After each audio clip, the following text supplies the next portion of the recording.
says, is wearing niqab an obligation or a voluntary act? And what are the evidences from the Qur'an and Sunnah as why to wear the niqab?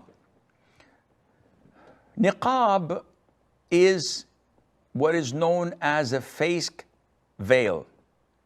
So whatever a woman wears on her face,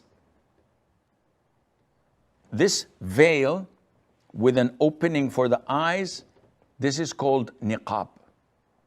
And it's called niqab because of the opening of the eyes. It's naqb, which is a hole. And this is an obligation according to the most authentic opinion of scholars. Allah Azza wa Jal mentioned in the Quran in chapter 33, Surah Al-Ahzab, in verse 53, He orders the mothers of the believers,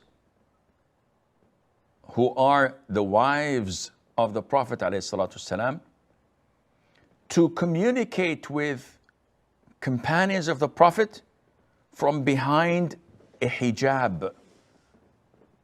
And the consensus of all scholars of Muslims that all wives of the Prophet ﷺ must cover their faces.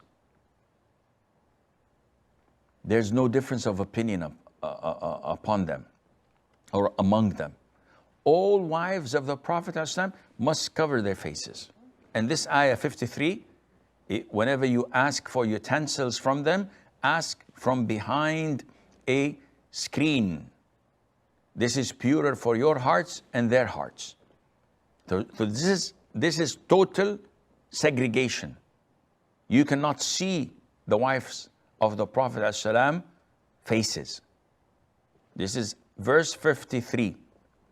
Now, having this at the back of your mind and moving 6 verses later from the same surah, Allah says in verse 59, Ya ayyuhal nabi, O Prophet of Allah, قُلْ لِأَزْوَاجِكَ وَبَنَاتِكَ وَنِسَاءِ الْمُؤْمِنِينَ.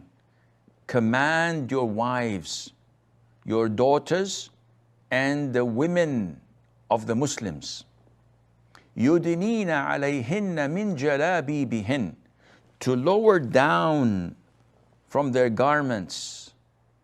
ذَلِكَ أَدْنَى أَن يُعْرَفْنَ فَلَا يُؤْذَيْنَ. This is more befitting that they are not recognized, so that they are not harassed. Now, in this ayah, the command is for 3 types of women to lower their garments so that they're not identified. So, the wives of the Prophet, the daughters of the Prophet, the women of the Muslims, 3 types.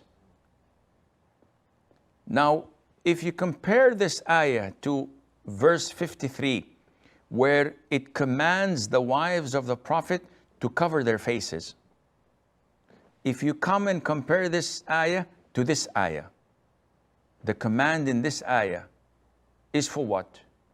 To cover their faces. But in addition, for the wives of the Prophet ﷺ, Allah included the daughters and the women of the Muslims, which means that they as well should cover their faces, as mentioned in ayat 53, because the mothers of the believers are joined with them in this command in ayah 59. And there are a lot of other evidences mentioned in the Sunnah of the Prophet ﷺ, which is logical. But before it's logical, it is the ruling of the Qur'an and the Sunnah according to the most authentic opinion of scholars. Why do we say logical? The face of a woman, as they say, is her identity.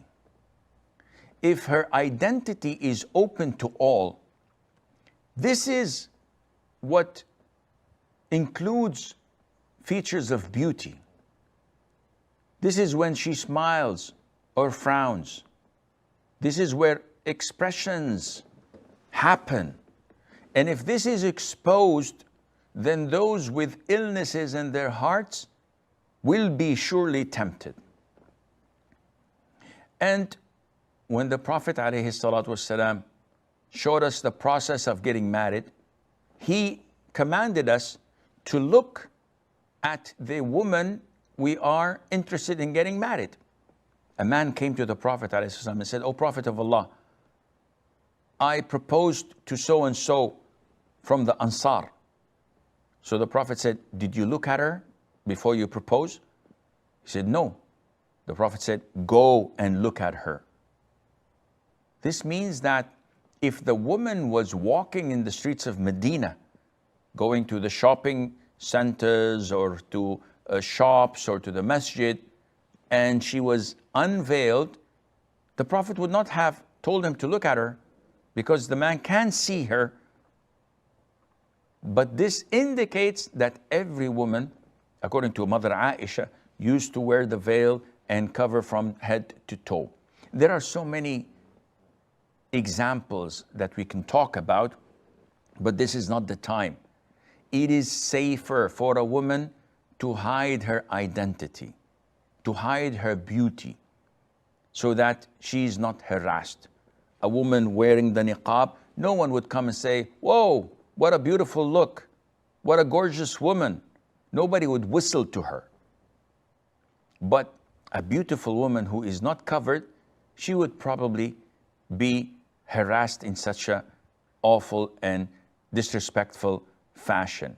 And Allah Azza wa Jal